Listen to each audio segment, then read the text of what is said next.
Hello guys, I welcome you all on the catalyst and today we will discuss editorial section. और आज के editorial section में हम लोग देखने वाले हैं चाइना से रिलेटेड एक कंप्लीट डिफेंस और नेवल जो इश्यू है उसको हम लोग डिस्कस करने वाले हैं, और साथ ही साथ में किस प्रकार से लगातार चाइना बॉर्डर रोड इनिशिएटिव को इम्प्रूव करता जा रहा है। And second article will be related to the historical background and a briefing of Afghanistan issue, Afghanistan की हिस्ट्री के बारे में बात करेंगे और प्रेजेंट सिनेरियो में क्या चल रहा है, कौन लीडर्स किस प्रकार से रोल प्ले कर रहे हैं, अमेरिका कितनी तेजी से निकला, उतनी ही तेजी से किस प्रकार से अफगानिस्तान का फॉल आउट हुआ है, इन सभी को डिटेल में हम लोग देखने वाले हैं। और इस सेक्शन में you will have total 6 questions, so you must give me the response via mail, right. तो चलिए शुरुआत करते हैं। सबसे पहले बात करेंगे हम लोग sea lanes BRI central to Chinese strategies. देखिए यहाँ पर चाइना एक बहुत ही इम्प्रोवाइज तरीके से अपने आप को नेवल पावर, इवन आज की तारीख में मैंने जैसा कि आपको बताया था 700+ नेवल शिप्स आज चाइना के पास है, लेकिन यदि हम लोग USA की भी बात करें तो 500 शिप्स है। वो बात अलग है कि USA के पास बहुत बड़े बड़े वॉरशिप्स हैं जो चाइना से कई गुना ज़्यादा है, लेकिन ओवरऑल शिप की बात करें, ओवरऑल नेविगेशन की बात करें तो चाइना एक उभरता हुआ देश बन रहा है, अमेरिका के बाद एक सुपर पावर के तौर पे उभर रहा है। तो यहाँ पर this article is related to world politics, military and defence से रिलेटेड है, मतलब GS पेपर सेकंड से रिलेटेड है, और साथ ही साथ कुछ पार्ट गवर्नेंस का है, डिफेंस से रिलेटेड है और इंटरनेशनल इश्यू से रिलेटेड है। इसलिए इंटरनेशनल इश्यू से रिलेटेड है, that is why GS paper second का हिस्सा है, और डिफेंस से रिलेटेड है, that is why it is part of GS paper third, if है ना, it is related to GS paper third because it is also related to defence. So सबसे पहले हम लोग बात करेंगे टेंशन इन इंडो पैसिफिक। तो अभी इंडो पैसिफिक में जो टेंशन चल रही है, हमने क्या देखा कि अमेरिका ने अगस्त 1949 में air power force the Japanese to surrender unconditionally. आपको याद आ रहा होगा एक ऐसा नाभिकीय हथियार यूज किया गया हिरोशिमा और नागासाकी पे, वहां पर लाखों डिग्री सेंटीग्रेड टेम्परेचर बढ़ गया, और इतना टेम्परेचर जिससे बिल्डिंग्स पूरी तरह से खत्म हो जाए, ऐसी तबाही कभी नहीं देखी। तो अमेरिका ने एक समय पर इस प्रकार का जो एक हथियार यूज किया। After 2 atomic attacks were carried out now in August 2021 there is a huge development of combat vessel of Australia and America in the same region. और यहां पर आज की तारीख में हम लोग देख रहे हैं अमेरिका का जो सबसे इंपॉर्टेंट जो नेविगेशन वो चाहता है, फ्रीडम ऑफ नेविगेशन की बात करता है, तो वो 9 डैश लाइन साउथ चाइना सी और वेस्टर्न पैसिफिक में चाहता है। वेस्टर्न पैसिफिक का मतलब है जो चाइना के पास का हिस्सा है। सो इस सब के पीछे क्या गोल है, क्यों अमेरिका और ऑस्ट्रेलिया अपने वेसल्स को लगातार बढ़ाते जा रहे हैं? Defending democratic values. तो वो अपने लोकतांत्रिक वैल्यूज को बढ़ाना चाहते हैं, क्योंकि चाइना वहां पर एक कम्युनिज्म, साम्यवाद के तौर पे उभरता जा रहा है। हैंडल शेयर्ड थ्रेट, यहां पर साफ दिख रहा है कि जो माइक्रोनेशियन कंट्रीज हैं, ऑस्ट्रेलिया है and other south Asian Nations, उनके जो थ्रेट्स हैं उन सबको कंट्रोल करना, और हमेशा अमेरिका यही चाहता है कि उसकी हेजीमनी हमेशा ऊपर रहे। हेजीमनी का मतलब होता है वर्चस्व। कीप नेशन सेफ, और वो चाहते हैं कि नेशन सेफ रहे, कल को चाइना किसी प्रकार की बुली ना करे। सो डेफिनेशनल प्रॉब्लम है यहां पर। डेफिनेशनल प्रॉब्लम क्या है? दीज 3 फ्रेज, जो ये 3 फ्रेज यहां पर दिए गए हैं कि ऑस्ट्रेलिया, अमेरिका अपने डेमोक्रेटिक वैल्यूज को डिफेंड करना चाहते हैं, अपने शेयर्ड थ्रेट को हैंडल करना चाहते हैं, और नेशंस को सेफ रखना चाहते हैं। ये इन्हें डिफाइन करना होगा more clearly as they are open to multiple interpretation, क्योंकि ये जो 3 जो ये वर्ड्स हैं, 3 जो ये स्टेटमेंट फ्रेजेस दिए गए हैं, इनके बहुत से इंटरप्रिटेशन है। जैसे फॉर एग्जांपल बात करें, till date the navies of Quad nations haven't been deployed in any solid manner. जो क्वाड की नेवी है, क्वाड मतलब क्या हो गया? India, Japan, USA and Australia. तो ये जो क्वाड है, यहाँ पर क्वाड की नेवी अभी तक जो है यहाँ पर बनती हुई नहीं देखी है, बट ओनली रैंडम एक्सरसाइज, और मालाबार में तो अभी ऑस्ट्रेलिया शामिल भी नहीं हुआ है। सो नए एंट्रेंट भी हैं यहाँ पर, UK, United Kingdom, New Zealand, Germany, France, वो भी डिप्लॉय कर रहे हैं their navies far from home, अपने घर से बहुत दूर। वो भी क्या है, यहाँ पर थोड़ा सा एक्टिव रहना चाहते हैं, and also dependent on China for trade and commerce. भले ही है दूर बैठे बैठे अपनी नेवीज और एक्सरसाइज कर रहे हो, लेकिन चाइना के साथ जिस लेवल पर ट्रेड एंड कॉमर्स है, डायरेक्टली वो एक थ्रेट के तौर पे अपनी नेवीज को कभी नहीं उतारेंगे। For many of them China is the only large scale supplier of essentials, जो बहुत आवश्यक चीजें हैं। आज की तारीख में मैंने आपको बताया था, दुनिया के लगभग 120 कंट्रीज ऐसे हैं जिनसे चाइना का जो ट्रेड है वो सबसे लार्जेस्ट है। जैसे अभी करंटली तो इंडिया यूएसए हाईएस्ट पे चल रहे हैं, इंडिया का ट्रेड सबसे ज्यादा यूएसए से चल रहा है। एक समय था, मतलब आज से कुछ ही साल पहले, एक साल पहले ही, बिफोर दिस पैंडेमिक, कई सालों से चाइना से ही हमारा ट्रेड रिलेशन सबसे अच्छा था। मतलब नो डाउट कि ट्रेड गैप बहुत ज्यादा था, लेकिन ओवरऑल ट्रेड की बात करें तो चाइना से सबसे बड़ा ट्रेड इंडिया का था। तो यहां पर जब इतने essential supplies, non essentials, critical finished and consumer goods ये सब आते हैं, तो इन पर डिपेंडेंस है। और सबसे इंपॉर्टेंट हम लोग जो बात करते हैं, वे सभी मटेरियल्स जो केवल और केवल चाइना में पाए जाते हैं, और इसीलिए चाइना पर डिपेंडेंट है सभी देश। तो यहां पर जो स्मॉल मात्रा में, लेकिन चाइना ने वो टेक्नोलॉजी हासिल कर ली है, तो वो जो रेयर अर्थ मिनरल्स हैं, मटेरियल्स हैं, उसके ऊपर तो इवन अमेरिका भी डिपेंडेंट है। तो इसीलिए क्या है, कई बार जब डिफेंस की बात करेंगे तो वहां पर एक बहुत बड़ा गैप आ जाएगा सप्लाई चेन का। जैसे हम लोग आज की तारीख में एक बहुत बड़ा इश्यू देख रहे हैं, वो क्या है, car manufacturers, all the car manufacturers having everything, car manufacturer के पास सब कुछ है, वो सब कुछ डिजाइन कर रहे हैं, लेकिन जब हम लोग ऑटोमेटेड चिप, जिनके ऊपर ये आजकल गाड़ियां पूरी तरह से चलती हैं, ऑटोमेटेड चिप्स जो हैं, जिसके कारण ऑटोमेशन से कार्स में, वो चिप्स की सप्लाई की कमी होने की वजह से आज की तारीख में कार मैन्युफैक्चरिंग पर बहुत बड़ा इंपैक्ट देखने को मिला। तो उसी प्रकार से सप्लाई चेन बहुत ज़्यादा जरूरी है, और यहाँ पर रेयर अर्थ एलिमेंट तो एक बेस के तौर पे काम करते हैं। जब मिलिट्री, डिफेंस या फिर स्पेस टेक्नोलॉजी की बात करें, अमेरिका जो इतना तेजी से काम कर रहा है वो इन रेयर अर्थ एलिमेंट की मदद से ही करता है। तो ये इतना आसान नहीं होगा कि वो जो है अपने डेमोक्रेटिक, हाँ एक इमेज पॉलिशिंग वगैरह सब कुछ चलता रहता है यहाँ। अब देखिए, वाई डू इट नाउ, ये क्यों है अब, this expansion of navy flotillas on high seas, ये जो फ्लोटिलाज मतलब ये जो हाई सीज पर हम लोग फ्लीट ऑफ शिप्स देख रहे हैं, मतलब जो बेड़े देख रहे हैं, जहाजी बेड़े, is due to China's expansionism. China जो तेजी से प्रसारवाद जो उसका है, अपने आप को फैलाना पूरे विश्व में, पूरे अफ्रीका पर कंट्रोल करना इत्यादि। But what look these countries so long, तो फिर ये कंट्रीज क्या देख रहे हैं, मतलब वो क्या करना चाह रहे हैं। यदि उनके रिलेशन अच्छे हैं तो वो केवल एक बैलेंस करने की कोशिश कर रहे हैं बेसिकली। तो ये एक्सपेंशन जो है वो चाइना के एक्सपेंशनिज्म को एक तरह से कंटेन करने के लिए या फिर उसे एक मैसेज देने के लिए।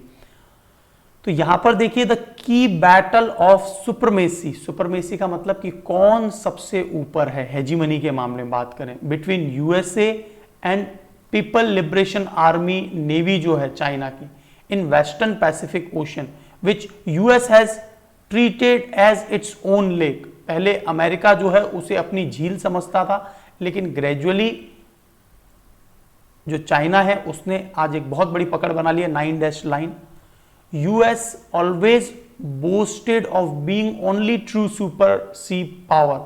अमेरिका हमेशा से अपनी बोस्टफुल का मतलब क्या होता है कि बड़ी बातें करना है ना, दिखावा करना कि मैं ही सबसे बड़ा सी पावर हूं।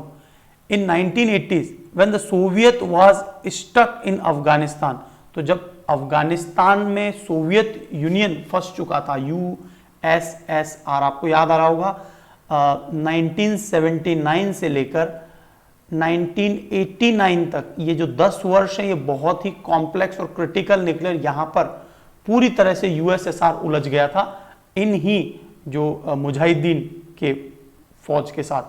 सो टुडे तो ये अमेरिका कहता है कि हम ही सबसे बड़ी ट्रू सुपर पावर है।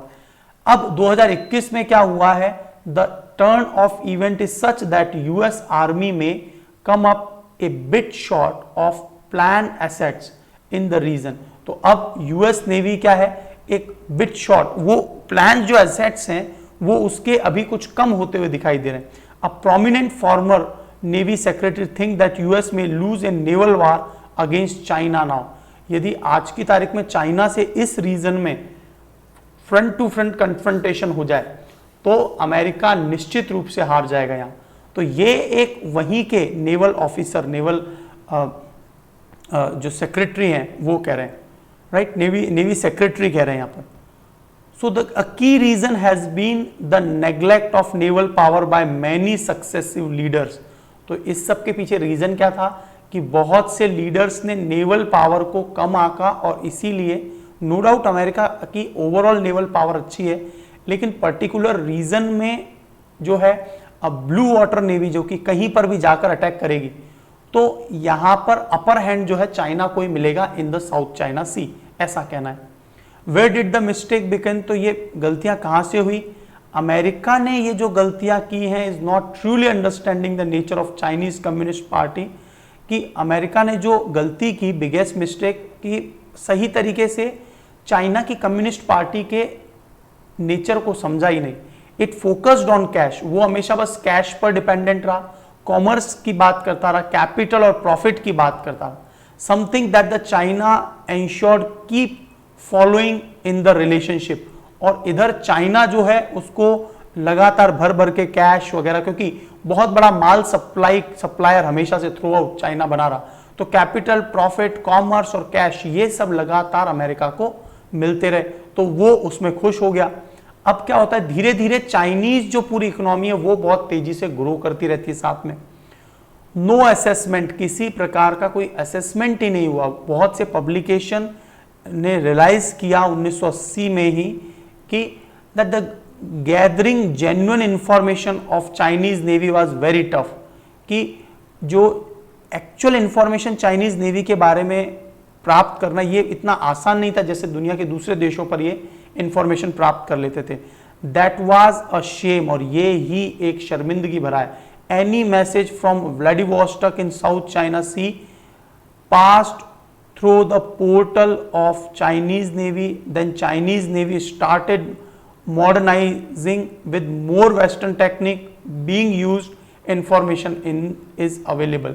तो व्लादिवोस्टॉक जो है ना, लेनिनग्राड टू व्लादिवोस्टॉक जो southern western part of Asia में, तो व्लादिवोस्टॉक पर जैसे कोई मैसेज पोर्टल पर आता है चाइनीज नेवी उसको देखकर उन्हें इंफॉर्मेशन मिल जाती थी कि अमेरिका के पास क्या है। ये लगातार अपने आप को इंप्रोवाइज करते चले जा रहे थे, लेकिन अमेरिका प्रॉपर असेसमेंट ही नहीं कर पाया कि कितना तेजी से ये लोग आगे बढ़ रहे हैं।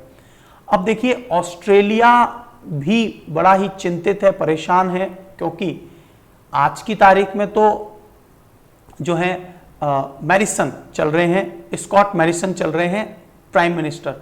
जब टोनी एबेट थे तो उनके मंत्रिमंडल, उनके जो लेजिस्लेट थे, उन सभी को भर भर के पैसा दिया, पूरी तरह से जो है वो चाइना का एक कम्युनिस्ट पॉलिसी उस देश में, मतलब ऑस्ट्रेलिया के अंदर पूरी तरह से चल रही थी, क्योंकि यहां पर चाइना का एक बहुत बड़ा इन्फ्लुएंस हो गया था टोनी एबेट के कार्यकाल में। और ये जो पीएम है वो पूरी तरह से मूर्ख बनाए गए through out by China. He was one who hosted Xi Jinping in 2014 and signed free trade agreement in 2015। तो शी जिनपिंग जो है उनको होस्ट किया 2014 में, फ्री ट्रेड एग्रीमेंट लेकर आए। फ्री ट्रेड एग्रीमेंट 2015 चाइना और ऑस्ट्रेलिया का फ्री ट्रेड एग्रीमेंट हुआ, और यहां पर सारा प्रॉफिट जो है चाइना उठा लिया उसने। So now he says that Chinese simply exploited the West's goodwill and stole all the technology। तो धीरे धीरे ये जो चाइना है वो क्या करता है, सभी इंपॉर्टेंट टेक्नोलॉजीज आप देखते हैं, जितने भी आप मोबाइल फोन देख लीजिए, वीवो, राइट, इसके बाद में वीवो है, ओप्पो है, वन प्लस, शाओमी, तो ये सब टेक्नोलॉजी किसकी फॉलो कर रहे हैं, बहुत हद तक एप्पल की। तो ये तो मैं आपको एक रियल लाइफ एग्जांपल दे रहा हूं, अदरवाइज जितनी भी टेक्नोलॉजीज हैं, स्पेस, डिफेंस, उन सभी को चाइना लगातार कॉपी करता रहा, गुडविल जीत ली और सभी टेक्नोलॉजीज को यूज करता रहा। Free world was wrong in allowing the global trade platform to China, और ये जो फ्री वर्ल्ड है वो गलत था कि ग्लोबल ट्रेड प्लेटफॉर्म के तौर पे चाइना को बना दिया गया, और वो सब चीज का रूट चाइना सब ग्लोबल ट्रांजैक्शन का रूट बन गया, which has now become so powerful that it is using that strength to build strong military and naval power. और इससे क्या हुआ कि चाइना ने अपनी बहुत ही स्ट्रॉन्ग नेवल पावर को तैयार कर लिया। तो ये कितना बैड है, द क्वेश्चन इज लेट और नेवर। क्वेश्चन ये है कि देरी हुई है या कभी नहीं होगा अब। Perhaps the free world need to focus as much on South China Sea axis, it must also take BRI into account। अब देखिए यहां पर तो वो नेवल एक्सरसाइज, नेवी को कंटेन करने की बात कर रहे हैं, जिस तेजी से अभी BRI इनिशिएटिव चल रहा है और वहां से रोड इनिशिएटिव जो है ये जिस तरह से पैर पसार रहा है पूरे विश्व में, ये अपने आप में एक बहुत बड़ा चिंता का विषय है। तो आई थिंक ये आपको पूरा आर्टिकल बहुत अच्छे से समझ में आएगा, एक डिफरेंट पर्सपेक्टिव आपको समझ में आया होगा। तो he is a very important diplomatic बात करते हैं हमेशा। तो आपको ये चाइना की जो स्ट्रेटेजी है, BRI सेंटर और नेवल फोर्स, किस तरह से चाइना ने ये सब किया, एक ब्रीफ बैकग्राउंड आपको एकदम क्लियर हो गया। सो यहां पर 3 आपके लिए मेंस ओरिएंटेड क्वेश्चंस हैं, सभी को आपको 250 वर्ड्स में लिखना है। आपका पहला प्रश्न, explain where free world went wrong in assessment of Chinese military strength since 1990s। कहां पर वो गलती की है, ये तो 150 वर्ड्स में लिखिए, कहां पर वो गलती की है कि चाइना को असेस नहीं कर पाए 1990 से, और उन्होंने लगातार अपनी स्ट्रेंथ बढ़ाते चले गए, जबकि चाइना व्लादिवोस्टॉक के पोर्टल से सारी इंफॉर्मेशन लेता रहा और अपने आप को उस लेवल पर कि यदि कल को अमेरिका से भी वार हो जाए, यूएसए से भी वार हो जाए, तो अमेरिका के लेवल के जो एयरक्राफ्ट्स हैं, नेवल शिप्स हैं, वारशिप्स हैं, उनको तैयार किया जा सके, एक कंप्लीट सिनेरियो वो कैप्चर करता रहा China. What 3 steps can the free world now take to present a comprehensive challenge to Chinese hegemony? क्या 3 स्टेप होंगे, can the free world now take to present a comprehensive challenge? कौन कौन से वो 3 step होंगे जो कॉम्प्रहेंसिव चैलेंज फ्री वर्ल्ड की, भाई दुनिया में फ्री वर्ल्ड रहे, ऐसा ना हो कि केवल चाइना की हेजीमनी हो जाए। तो आपको ये एक आंसर लिखना है। What may be the end game of China in evolving military game being played in Indo Pacific? तो इंडो पैसिफिक में किस प्रकार से एंड गेम खेला जा रहा है चाइना के साथ, और ये जो मिलिट्री गेम इवॉल्व हुआ है इंडो पैसिफिक में, सो किस प्रकार से ये खत्म होगा? ठीक है, तो ये कुछ 3 क्वेश्चंस हैं जो आपको मुझे यहां पर मेल कर देने, राइट। चलिए अगला प्रश्न पॉइंट जो है, अगला जो एडिटोरियल है, that is related to another Afghan tragedy, एक और अफगान ट्रेजेडी, और यहां पर आपको बहुत डिटेल में इंसाइट जो है मिलेगा, और ये इंटरनेशनल रिलेशन से रिलेटेड है, वर्ल्ड पॉलिटिक्स से रिलेटेड है, इसलिए जीएस पेपर 2 का हिस्सा है। डिफेंस और मिलिट्री से रिलेटेड है, इसीलिए जीएस पेपर 3 से रिलेटेड है। गवर्नेंस में भी आपको यहां पर कुछ चीजें समझ में आएंगी।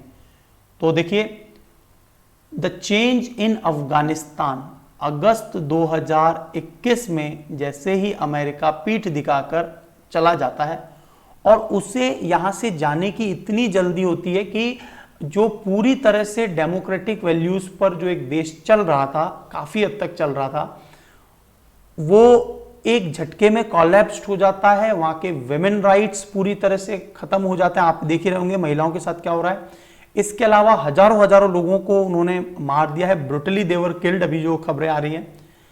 तो इस प्रकार से क्या है, एक कुछ ही दिनों में ये पूरा कोलैप्स, और किसी को यह चिंता नहीं है कि उन 4 करोड़ अफगानियों का क्या होगा। Just everyone is in approach कि वो क्या फायदा उठा सकते हैं। अब अमेरिका की इमेज खराब हो गई है तो अमेरिका रीपॉलिश करने के लिए जो पंजशीर वैली नाम की जो जगह है अफगानिस्तान में, पंजशीर वैली, तो ये जो पंजशीर वैली है यहां पर बन रहा है एक नॉर्दर्न अलायंस ऑफ अफगानिस्तान, जहां पर जो है अहमद मसूद और अमरुल्ला साले, तो आप बार बार नाम सुन रहे होंगे, जो वाइस प्रेसिडेंट थे अफगानिस्तान के, अमरुल्ला साले और अहमद मसूद, ये दोनों मिलकर यहां के जो लड़ाके हैं जो कि नॉर्दर्न अलायंस से रिलेटेड है, पंजशीर वैली से रिलेटेड है, ये लोग सभी बोल रहे हैं कि एक तो आपने जो फ्लैग वगैरह, आपने फ्लैग प्रोटेस्ट भी देख लिया होगा अफगानिस्तान में कि फ्लैग को हम लोग चेंज नहीं होने देंगे, वहां से एक राष्ट्रवादी भावना देश में उठ रही है। इसके अलावा आज तक ये देखा गया कि 1996 के बाद से कभी भी पंजशीर वैली जो अफगानिस्तान का नॉर्दर्न हिस्सा है वहां पर कभी तालिबान एंटर नहीं हो पाया। ये लोग सभी यूनाइटेड होकर तालिबान के अगेंस्ट मोर्चा खोलने वाले हैं, अमरुल्ला साले एंड अहमद मसूद। तो देखने वाली बात यह है कि अब अमेरिका के जो बाइडेन का भी ये स्टेटमेंट आ जाता है इसके रिगार्डिंग कि हम इनको पूरी तरह से सपोर्ट करेंगे, क्योंकि जो हामिद करजाई हैं, सॉरी नॉट हामिद करजाई, माफी चाहता हूं, अशरफ घनी जो हैं वो कहां भागे हैं अभी इसका पता ही नहीं है, एग्जैक्टली उनकी लोकेशन का ही पता नहीं है, क्योंकि वो अपनी जान बचाकर चले गए। और सबसे खास बात यह है कि जो इतनी अच्छी डेमोक्रेटिक वैल्यूज के साथ चल रहे थे, ये जो तालिबानीज थे, दीज आर जस्ट 85,000, 3 लाख की Afghan forces with A complete government, यदि उनका मेन हेड चला जाएगा तो आप समझ सकते हैं कि उस देश में किस तरह से कोलैप्स होना स्टार्ट हो जाएगा। लेकिन एक नई उम्मीद अभी जग रही है, और वो क्या है, फ्रॉम नॉर्दर्न अलायंस और टू कंटेन द तालिबान। तो यहां पर बहुत ही एनार्कल एनवायरमेंट हो चुका है पूरी तरह से। तो अब देखिए क्या है, अगस्त 2021 is dominated by rapid political change into Afghanistan. The global commentary is focused on what it means for various countries। यहां पर फोकस ये है वेरियस कंट्रीज का कि इन August 2021 the dominated by rapid political change, जो बहुत तेजी से जो रैपिड पॉलिटिकल चेंज हुआ है, and the global commentary is focused on what it means for various countries. और ये जो परिवर्तन हो रहा है अलग अलग कंट्रीज के लिए इसका क्या महत्व है, जो 4 करोड़ लोग हैं उनका किसी को कोई ध्यान नहीं है, केवल ये फोकस कर रहे हैं जिससे पाकिस्तान अपना फायदा उठाना चाह रहा है, तालिबानीज का यूज करके, मिसयूज करके अल्टीमेटली इंडिया को लेकर, और अफगानिस्तान में एक पकड़ बनाना चाहता है, चाइना अपना एजेंडा क्लियर कर रहा है, ईरान तालिबान को पसंद नहीं करता है, इधर ऊपर जो है तजिकिस्तान वगैरह वो रशिया की मदद से अपना काम कर रहे हैं, और अमेरिका जो है वो अपनी इमेज जो बिल्कुल डाउनग्रेड हो गई है उसके लिए बार बार कुछ अलग अलग प्रकार के स्टेटमेंट्स आप देख ही रहे हैं किस प्रकार के आ रहे हैं। एक्चुअल में इन 4 करोड़ अफगान का कोई नहीं सोच रहा, ये सबसे इंपॉर्टेंट बात है। और एक और खास बात यह कि अफगान का यदि पर कैपिटा इनकम देखेंगे प्रति व्यक्ति आय, तो वो भारत से ज्यादा है। 2018 में ही इनकी प्रति व्यक्ति आय थी 2034। यहां पर एक्चुअल में सारा का सारा अफीम, ओपियम, राइट, वो सब है। और इसीलिए आप यदि घर भी देखेंगे तो बहुत ही आलीशान और अच्छे घर बने हुए हैं, यदि आप अफगानिस्तान के भी कुछ वीडियोस आपने देखे हो तो अल्टीमेटली बात यह है कि भारत से ज्यादा पर कैपिटा इनकम है अफगानिस्तान की, जबकि जब हम लोग बात करते हैं इनके इंडेक्सेस के बारे में, डेमोक्रेटिक वैल्यूज के बारे में, है ना, तो वहां ये बहुत ही नीचे रैंकिंग हो, अफगानिस्तान की हमेशा नीचे रैंकिंग आती है। This was expected as the special envoy Zalmay Khalilzad. आप में से कितने लोगों ने इनका नाम सुना है? जालमे खलीलजाद वो व्यक्ति हैं, जब तालिबान ने कंट्रोल कर लिया था 1990 के दशक में, तो ये वहां से भाग खड़े हुए थे, जालमे खलीलजाद। ये स्पेशल एनवॉय हैं और अमेरिका की तरफ से क्या करते हैं, ये जो है वहां पर रिप्रेजेंटेटिव हैं और ये मध्यस्थता का काम करते हैं, ज़ाल्मे खलीलज़ाद। एक्चुअल में ये सब प्लान ज़ाल्मे खलीलज़ाद को दिया गया था जो बाइडेन एडमिनिस्ट्रेशन के द्वारा कि किस प्रकार से एक भी सोल्जर को गोली न लगे और ऑनरेबल तरीके से अमेरिका एग्जिट कर जाए। आप सोच सकते हैं एक कंट्री जो पूरी तरह से एग्जिट बाहर निकल रहा है किसी ऐसे देश से जो जहां पर तालिबान जैसे लड़ाके हैं और एक भी अमेरिकन सोल्जर को गोली नहीं लगती, तो पूरी तरह से क्या है अफगान सोल्जर्स की मदद से ज़ाल्मे खलीलज़ाद को यह पूरा प्रोजेक्ट दिया गया था और there was no plan for Afghans. और इस तरह से अफगानी लोगों के लिए कोई प्लान नहीं था, उन सोल्जर्स के लिए पूरा प्लान बना के ये स्ट्रेटेजी बनाई गई। The US is begging the Taliban to spare their embassy at least. अब यूएस भीख मांग रहा है, मतलब बैक कर रहा है कि कम से कम हमारी एम्बेसी तो छोड़ दीजिए आप। आपको पता है इंडिया के भी 2 जो कॉन्सुलेट्स थे वो तबाह कर दिए गए, है ना। तो the history of Afghanistan, it has been eternal conflict, ये तो हमेशा से चलता हुआ कॉन्फ्लिक्ट है। Anarchy, Islamism of one share और other and wars for imperial Brit between them and the Russian tsar later. एक समय था, आपको याद आ रहा है, यूएसएसआर ने भी पूरी तरह से एंगेजमेंट देखा लेकिन अल्टीमेटली उनको कुछ फायदा नहीं हुआ। दे kept getting killed in Afghanistan, वो लगातार उनकी मृत्यु होती रही रशियंस की भी, but did not give up, लेकिन छोड़ा नहीं उन्होंने। If was after 2 Anglo Afghan war, आपको ये भी याद आ रहा होगा, ब्रिटेन के लिए जो अफगानिस्तान है वो एक तरह से बफर जोन का काम करता था, क्योंकि जो रशोफोबिया मतलब रशिया का डर, उसको रोकने का एक ये बहुत अच्छा बफर जोन था। समय समय पर ब्रिटिश हारते थे दोनों अफगान वार में, पूरे ब्रिटिशर्स वगैरह की मृत्यु हो गई थी यहाँ, उसके बाद भी वो उन्होंने रिटेन करने की कोशिश की over the foreign and strategic policies की मदद से। फाइनली उन्होंने डुरंड लाइन बनाई। So Durand line was drawn on paper by Mortimer Durand. तो मॉर्टिमर डुरंड के द्वारा फाइनली ब्रिटिशर के द्वारा ये एक लाइन बना दी जाती है। अफगान रूरल उस समय का एग्री करता है, लेकिन ट्रूली कभी भी किसी भी वहां के शासक ने अफगानिस्तान के इस चीज को एक्सेप्ट नहीं किया था। Since 1947 Pakistan got engaged in affairs of Afghanistan. लगातार पाकिस्तान अफगानिस्तान के हर अफेयर्स में इन्वॉल्व रहा है और वो बोलते हैं ना कि एक खराब पड़ोसी की तरह, है ना। तो कभी भी बहुत अच्छा नहीं सोचा है पाकिस्तान ने अफगानिस्तान का। For 4 decades it became a buffer state for USSR, और 4 दशकों से यूएसएसआर का ये बफर स्टेट रहा फॉर ब्रिटिशर्स। और हमेशा से पाकिस्तान नेचुरल एलाई रहा इसमें अमेरिका का, और इसके कारण पाकिस्तान को वेपन्स, एयरक्राफ्ट, सब कुछ मदद मिलती रही। Leverage against India, so Pakistan use the American need to beat the Soviet. Pakistan ने अमेरिका, देखिए, so Pakistan use the American need to beat the Soviet and use money.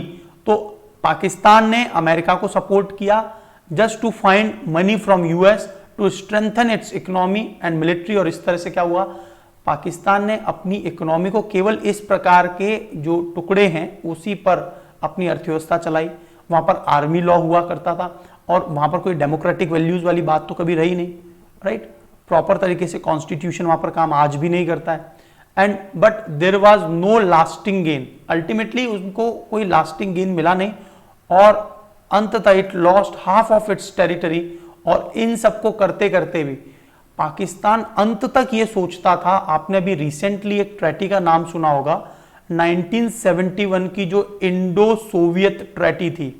Indo Soviet treaty में हमने एक दूसरे को सपोर्ट करने की बात की थी और वाकई में जब इंदिरा गांधी ने रिक्वेस्ट किया कि बांग्लादेश को अलग करना है और अमेरिका ने डिनाई कर दिया और अमेरिका ने बोला कि हम आपके खिलाफ मोर्चा खोल रहे हैं, और साथ ही साथ में उन्होंने अपने युद्धपोत भी भेज दिए। That time Soviet Union provided its warships, और उनके कारण क्या हुआ, पूरी तरह से इंडिया जो 93,000 वहां पर मुक्ति वाहिनी सेना भेजने के साथ 93,000 सैनिकों का वहां पर प्रत्यार्पण करवा दिया, राइट। तो उन्हें फाइनली संधि के तहत उन्हें शांत होना पड़ा। तो ये सब करते हुए पाकिस्तान अंत तक ये सोच रहा था बांग्लादेश वार में कि इस बार पाकिस्तान जीत ही जाएगा, लेकिन यहां पर भी इनकी हार हो गई। तो कोई भी किसी भी प्रकार का उसे बहुत ज्यादा फायदा देखने को नहीं मिला। तो ये बहुत से ऐसे क्वेश्चन से कॉन्सिक्वेंसेज है जो हिस्ट्री में क्या हुए। अब देखिए वेस्टर्न गेम की बात करें तो वेस्ट जो है लगातार इंटरफेयर करता रहा है to remove the pro Soviet regime. हमेशा वेस्ट ने प्रो सोवियत रिजीम जहां जहां पर भी है, जैसे एक समय में इंडिया भी काफी हद तक फेवर्ड नेशंस में से एक था सोवियत यूनियन का, क्योंकि इंडिया के पास और कोई ऑप्शन नहीं था, तो India have to gain the safeguard, so replace them to friendlier Islamist one and then came to Soviet invasion in 1979। तो यहां पर अल्टीमेटली जब सोवियत इन्वेजन होता है, मुजाहिदीन को पूरी तरह से फंडिंग वगैरह की जाती है, अफगानिस्तान के मुजाहिदीन, and were financed by West, Islamic world, China with Pakistan as frontline state. Pakistan के मदद से ये पूरा पैसा यहां पर जाता था। Millions died and millions became refugee in those era. Soviet ने 10 साल बाद छोड़ दिया उसे पता चल गया कि यहां पर कुछ नहीं होना। Pakistan conspired with the mujahideen to defeat Najibullah regime. Pakistan जो है एक षड्यंत्र रचता है मुजाहिदीन के साथ भी, और नजीबुल्लाह की जो रिजीम थी उसको भी हटा देता है क्योंकि वो इंडियन फ्रेंडली था। तो देखिए यहां पर पाकिस्तान जो है उसका मेन एजेंडा तो इंडिया ही रहता है हमेशा टारगेट पे। Pakistan didn't benefit as mujahideen, too were divided internally. हमेशा याद रखना, मुजाहिदीन हो या तालिबान हो, पाकिस्तान बहुत ज्यादा फायदा उठा ही नहीं पाया, क्योंकि आपको मैंने एक टर्म बताई थी गुड तालिबान बैड तालिबान। ये टर्म जो गिवन है वो पाकिस्तान के द्वारा ही, जो उनको सपोर्ट करते हैं दीज आर गुड तालिबान, और जो नहीं करते वो बैड तालिबान। तो यहां पर ऐसे फैक्शंस हैं जो इंटरनली डिवाइडेड है। So a single pliable vessel for Pakistan couldn't dominate. तो पाकिस्तान एक्चुअल में जो उसकी मंशा है, इंटेंट है, वो पूरी कभी हो ही नहीं पाई। फिर क्या होता है, 89 के बाद में मदरसाज का समय आता है। वहां पर जो यंग लड़के हैं स्टूडेंट, उन्हें तालिबान, यंग लड़कों को तालिबान बोल रहे हैं। तो that's why many मदरसाज were set up. और यहां पर सऊदी अरेबिया से बहुत पैसा आता है। Young Afghan, a very rigid form of Islam, जो बहुत ही एक्सट्रीमिस्टिक फिलोसॉफी के साथ हैं। तो देखिए आपने जो देखा, तालिबान ने कंट्रोल किया, कंट्रोल करने के बाद में उन्होंने महिला के राइट्स पर सीधा सीधा बता दिया 10 साल से बड़ी जो फीमेल है, बच्ची है, वो स्कूल्स में नहीं जाएगी। इसके अलावा अपने एक स्ट्रिक्ट जो शरीयत लॉ है उससे कानून चलेगा। अभी हाल ही में देश का नाम चेंज करके एमिरेट्स ऑफ अफगानिस्तान कर दिया, फ्लैग को चेंज कर दिया। तो ये एक्चुअल में ये फिलॉसफी आ कहां से रही है? आज से 20-30 साल पहले जो उन्हें पढ़ाया गया है मदरसाज में, जो रिजिड फॉर्म ऑफ इस्लाम है, वो उसी से ही, उसी शरीयत लॉ से ही उसे कंटिन्यू करना चाहते हैं। So this bloody war ensure a return of Taliban, और इससे तालिबान रिटर्न होता है। Having defeat the Mujahideen and a new regime was setup. तो एक नई रिजीम सेटअप हुई, राइट। तालिबान की रिजीम अब मुजाहिदीन को डिफीट किया और तालिबान को यहां पर पूरी तरह से तैयार कर लिया अलग अलग देशों ने।